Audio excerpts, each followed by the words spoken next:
अस्सलाम वालेकुम। मैं डॉक्टर ज़ुबैदा परवीन हूँ और as a consultant gynaecologist THP hospital Taniyawala में पिछले 10 साल से अपनी खिदमात सर अंजाम दे रही हूँ। आज मैं आप लोगों के लिए जो टॉपिक लेके आई हूँ वो है हमल में शुगर की बीमारी या गेस्टेशनल डायबिटीज़। डायबिटीज़ के बारे में लोगों में अवेयरनेस बहुत कम है और वो समझते हैं कि ये कोई अछूत की बीमारी है या ऐसी है कि किसी डायबिटिक पेशेंट के साथ बैठे हैं और खाएंगे पिएंगे तो लग जाएगी। तो ये सारे जो मिथ्स हैं लोगों में, मैं इसीलिए मैं ये वीडियो बना रही हूँ कि वो क्लियर हो जाए। डायबिटीज़ सबसे पहले तो पता होना चाहिए कि क्या है। हमारी बॉडी में एक हार्मोन बनता है जिसे हम इंसुलिन कहते हैं और ये हमारी डाइट का एक अज्जा है, ग्लूकोज। उसको बॉडी में मेटाबोलाइज करवाती है या उससे एनर्जी हमारी बॉडी ले पाती है अगर इंसुलिन हो तो। इंसुलिन की बिल्कुल कमी हो जाए या इंसुलिन कम बने या हमारी बॉडी उस इंसुलिन को रेस्पॉन्स ना दे, इन तीनों कंडीशंस में डायबिटीज हो जाती है। अब वो दो टाइप्स की होती है, type 1 type 2 diabetes. Type 1 diabetes जो कि बिल्कुल इंसुलिन जिसमें खत्म हो जाती है, बॉडी में नहीं बनती और ये ज्यादातर टीन्स में या बिल्कुल यंग एज में होती है और इसमें इंसुलिन ही इसकी मतलब एक है ट्रीटमेंट। और टाइप 2 डायबिटीज जो है जो ओल्ड एज में होती है आफ्टर 40 मोस्टली, तो उसमें इंसुलिन होती ज़रूर है लेकिन इंसुलिन का लेवल या तो कम होता है या बॉडी उसको रिस्पॉन्स कम देती है। ये तो आपको मैंने एक नॉलेज दी कि डायबिटीज़ है क्या। अब हमल में जो डायबिटीज़ है, हमल में डायबिटीज़ जो नमूदार होती है वो मोस्टली उसका जो सेकंड हाफ होता है 18 हफ्ते 20 हफ्ते के बाद ये नमूदार होती है। इसको अब हम कैसे पहचान सकते हैं? सबसे पहले इम्पोर्टेंट तो ये है कि पेशेंट जब अपने रूटीन विजिट पे डॉक्टर के पास आता है तो उसकी जो हिस्ट्री होती है वो बहुत इम्पोर्टेंट होती है। जैसे फैमिली हिस्ट्री, उसकी फैमिली में उसके जो बिल्कुल ब्लड रिलेशंस हैं, अगर उनमें किसी को डायबिटीज़ है या वो उसकी पहली प्रेगनेंसीज में कोई इंट्रा यूट्राइन डेथ्स हुई हैं, बच्चों की पेट में डेथ हुई है या कोई पैदाइश के दौरान बच्चा फौत हुआ है या पैदाइश के फौरन बाद या बच्चों के पैदाइशी वजन ज़्यादा थे। ये तमाम कंडीशंस हैं कि इन पे हम पेशेंट को कैटेगराइज कर लेते हैं कि इसको डायबिटीज़, हमल में डायबिटीज़ का ख़तरा है और ऐसे पेशेंट्स को एक तो हम हाई रिस्क में रख लेते हैं और उनके फिर टेस्ट करवाते हैं जिससे हम डायग्नोज कर सकें। 18 से 20 हफ्ते पे हम एक डायग्नोस्टिक टेस्ट है डायबिटीज़, गेस्टेशनल डायबिटीज़ का, वो करवाते हैं। इसको हम कहते हैं 75 gram glucose oral glucose tolerance test. इसमें पेशेंट को खाली पेट बुलाया जाता है और इसकी एक फास्टिंग ब्लड शुगर करवाई जाती है। फिर उसको 75 ग्राम ग्लूकोज पिलाया जाता है। उसके ग्लूकोज पीने के 1 घंटे और 2 घंटे के बाद उसके लेवल्स चेक किए जाते हैं और उस पर भी हम कैटेगराइज कर देते हैं कि ये पेशेंट डायबिटिक है या नहीं है। पहले हम 18 से 20 हफ्ते पे ये टेस्ट करते हैं हाई रिस्क पेशेंट में और फिर हम उसके 24 से 28 हफ्ते पे करते हैं। ज़्यादातर पेशेंट्स जो है ना वो इस पर डायग्नोस हो जाते हैं टाइमली और उनकी हम मैनेज कर लेते हैं और वो बहुत सी कॉम्प्लिकेशंस जो डायबिटीज़ की वजह से प्रेगनेंसी में होती हैं उससे बच जाते हैं। अब मैंने आपको ये भी बता दिया कि डायबिटीज़ कब हो रही है और उसको हमने डायग्नोस कैसे करना है। अब आ जाते हैं कि आप पेशेंट में सिम्टम्स क्या होंगे। बिलफर्ज कोई हिस्ट्री भी नहीं है पहले की, तो पेशेंट जो ज़्यादातर आते हैं डायबिटीज़ के, एक तो वो फटीग, बहुत ज़्यादा थकन महसूस कर रहे होते हैं।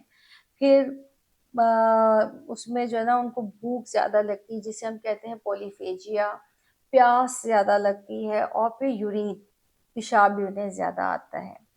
ये अलामात होती हैं उनकी। और उसके अलावा अगर हम अल्ट्रासाउंड की तरफ जाएं तो बेबी के इर्द गिर्द जो पानी होता है जिसे हम लाइकर कहते हैं वो भी ज़्यादा हो जाता है। बेबी का जो वेट है वो भी ज़्यादा हो जाता है। तो ये भी कुछ चीज़ें ऐसी हैं जिसमें हम आइडिया लग कर सकते हैं कि इस पेशेंट को या तो डायबिटीज़ है या उसके लेवल्स नॉर्मल से कुछ ज़्यादा हैं।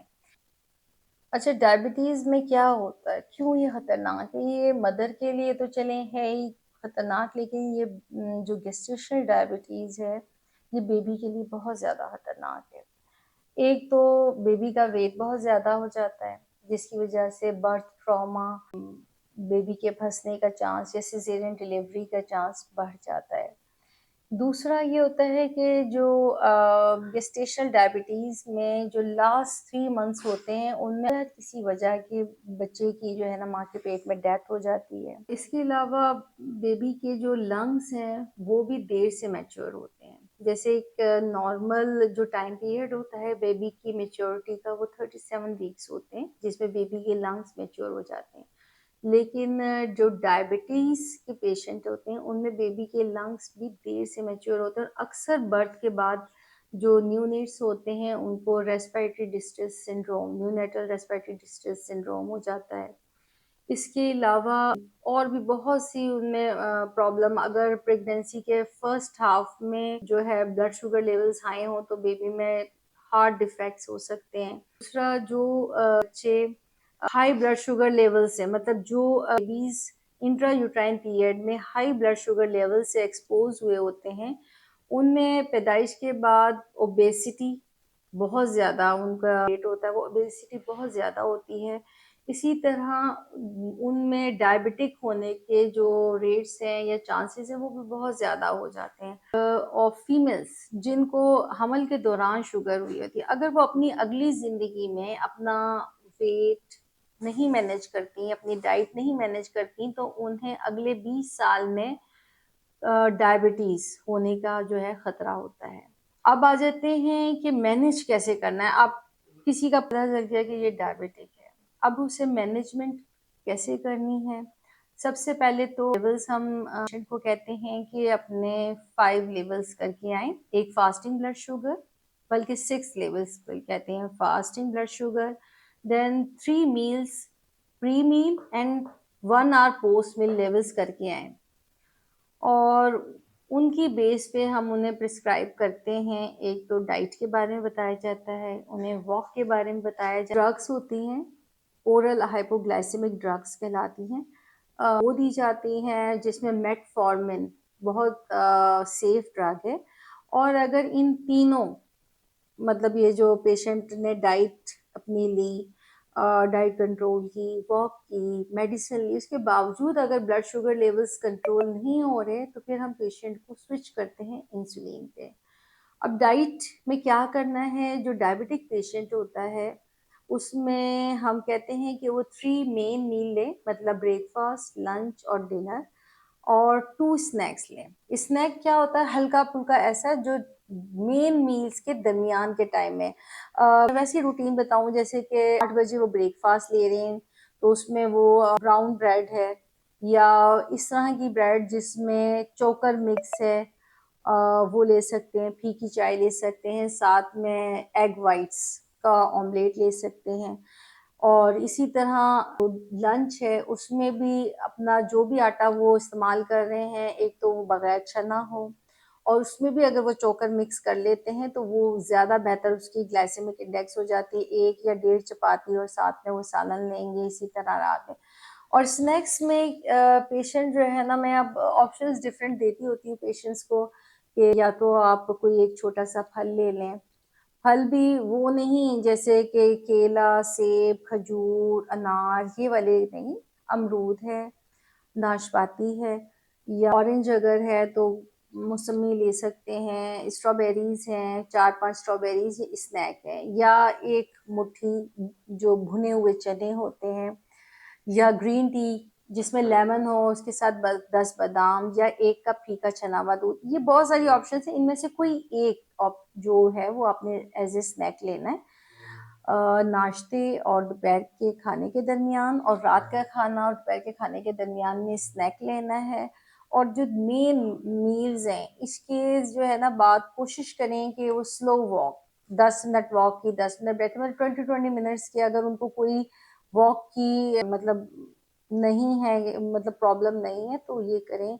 और फिर लेवल्स करके आती हैं, और अक्सर जो है ये मैनेज हो जाती हैं पेशेंट्स। और जिनके ब्लड शुगर लेवल्स मैनेज होते हैं, वो कॉम्प्लिकेशंस से बच जाती हैं। लेवल्स का यही है कि प्रेग्नेंट लेडीज़ में जो फास्टिंग ब्लड शुगर है, वो 89 से 95 मिलीग्राम पर डेसीमिलीटर हो, और खाने के 1 घंटे के बाद की जो ब्लड शुगर लेवल है वो 35 से कम या उतनी हो, इससे ज़्यादा ना हो। अगर ये लेवल्स पेशेंट मेंटेन करेगा तो इंशाल्लाह वो खुद भी, पेशेंट भी ठीक रहेगी और आगे उनका जो प्रेगनेंसी का आउटकम है वो भी ठीक रहेगा। बाकी पेशेंट्स को डाइट प्लान, वॉक, मेडिसिन्स उनकी कंडीशन के अकॉर्डिंग ही दिया जाता है। अगर आप समझते हैं कि किसी को कोई इश्यू है तो वो कॉन्टैक्ट भी कर सकते हैं और मैंने जो नंबर दिया है ऑनलाइन कंसल्टेशन भी ले सकते हैं या विज़िट भी कर सकते हैं मुझे। और अगर आपको मेरी वीडियो पसंद आई है और आपको लग रहा है कि इससे आपको कुछ सीखने का मौका मिला है और आपकी मालूमात में इज़ाफ़ा हुआ है, तो प्लीज़ इसे लाइक करें, शेयर करें, सब्सक्राइब करें और बेल आइकन को प्रेस करें ताकि मेरी आइंदा नई आने वाली इन्फॉर्मेटिव वीडियोस आप तक पहुंच सकें। शुक्रिया। अल्लाह हाफ़िज़।